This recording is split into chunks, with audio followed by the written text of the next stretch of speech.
View of church pulpits. These were built on the express wish of Queen Victoria, and that was to commemorate the Blackfriars monasteries that once stood to our left on the North Shore. Now when we do pass through, look either side of us and you're going to see 8 red support columns. This is where the old St Paul's railway bridge used to stand. Now the modern trains, they did become too heavy, so what they did was they took the top half down, but they did leave the support columns in place, and that was in fear of it disturbing the foundation of the other 2 bridges.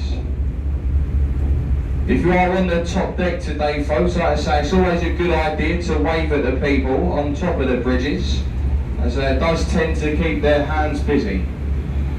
Now the last bridge here is Blackfriars Railway Bridge. The platform and the station, it spans the whole width of the Thames, so you can get onto it that way from either side of the river. The roof of it is completely solar panelled. On a good day you can generate up to 70% of the platform's energy. On our left here, you do get lovely views of the large dome and golden cross of St Paul's Cathedral, designed by Sir Christopher Wren and said to have been his masterpiece.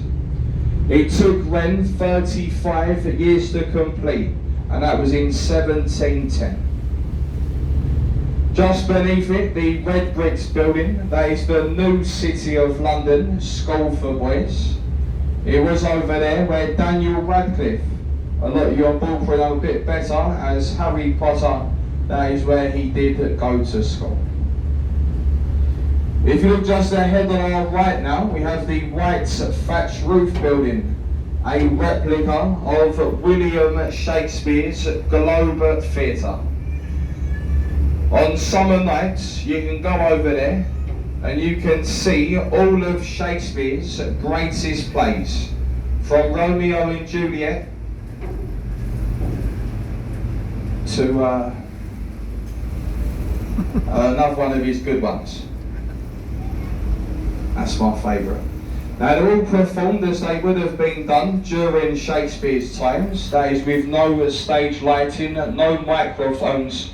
It is the only thatched roof building in London since the Great Fire. Now we do have another short stop here on the right of us at Bankside Pier, but we haven't got anyone to pick up here at the moment. If anyone on board does want to leave us here at Bankside, do make yourself known, otherwise we will be direct down to our next stop, St Catherine's for the Tower.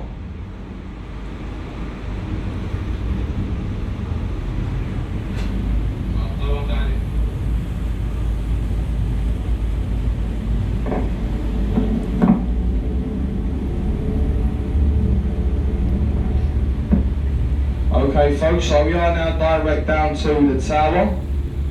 Now at the moment folks, we're going against the tide. The tide is just started to flood into London. So it floods into London for 5 hours. It will then reach the high water mark. You can see the green moss line either side of us. That's the main high water mark. It will then change direction and it will start to ebb out to the North Sea. And it ebbs out to sea for roughly 7 hours. We have a rise and fall of between 6 to 7 metres of water, and that's twice a day. Now people think that the Thames is dirty, but it's really not folks. What it is, the bottom of it is mud, it's mud-based river. The tide is constantly churning all of that mud up. It never gives it time to settle, and that's what gives it that murky effect. Just through Suffolk Bridge in the right hand corner ahead of us, you're going to see a lovely little riverside pub, the Anchor Tavern. It's got the red window frames.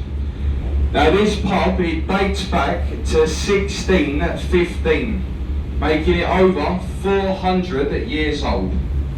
Shakespeare, he used to hire the attic of that tavern as a dressing room for his actors before performing at the Old Globe Theatre. Now if you've got time folks, look over your right shoulder, this black building. It's the Financial Times building today, and that is where the original theatre used to stand.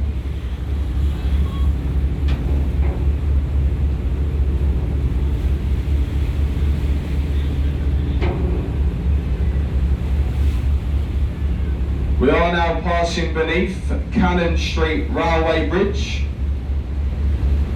When we do pass through, on our left in the skyline, just coming into view shortly, you're going to see a golden top piece, a monument to the Great Fire of London. It's said to resemble a lit candle, as it is said that is what started the fire.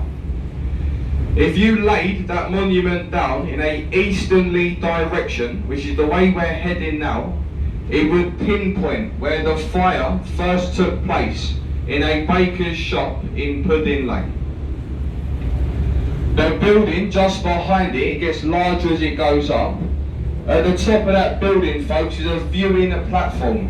It's called the Sky Garden, and it is completely free to enter. If you want to go up there, just book online. You get an hour's time slot up there, I believe. And they've got a bar and restaurant and all sorts, so it's well worth a visit. We are now passing beneath the famous London Bridge, and there has been 8 London bridges to span the Thames at this point. The one before this one, it was sinking into the mud. It was taken down brick by brick. It was sold to an American businessman for $2 million. Today the bridge stands in the Arizona desert, spanning the man-made lake, Lake Havasu. On our left-hand side we have the sandy-coloured building. It has fish as weather vanes, the old Billingsgate Fish Market. There stood a fish market on that site for over 900 years. It was only a few years ago it moved further downriver to larger premises. It's now down at Canary Wharf. Next door to it, folks, the building behind the row of trees, it has the clock face and the black chimneys on top. Walter Guard's house. This is the headquarters of our country's customs and excise. Any illegal contraband that's taken from our country's ports, like alcohol, cigarettes and drugs, they are taken to the basement of this building. They're stored for 1 month.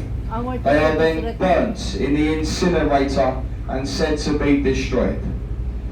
Now folks, I have been working on this river for 5 years this year, and I have never seen a puff of smoke coming out from those chimneys.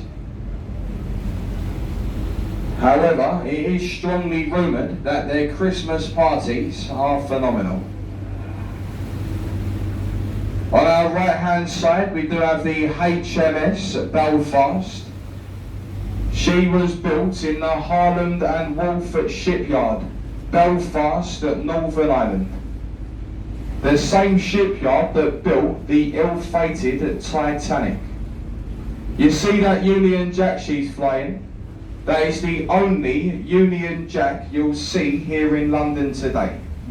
If you see that flag flying from any building, it's called a Union flag.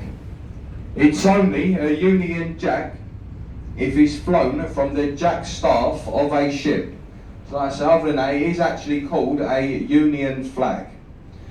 Now the Belfast, she's seen action during the Second World War. Last fired her guns in anger, and that was during the North Korean campaign. In total, she does have 12 guns. That's 6 on aft, then 6 up forward. Each one of those guns are capable of firing a 102-pound shell up to 14 landmines. Now we've just got to make a quick short stop on our left-hand side, folks. We've just got to grab something for one of our colleagues on the left of us, and our next stop will be St Catherine's for the Tower.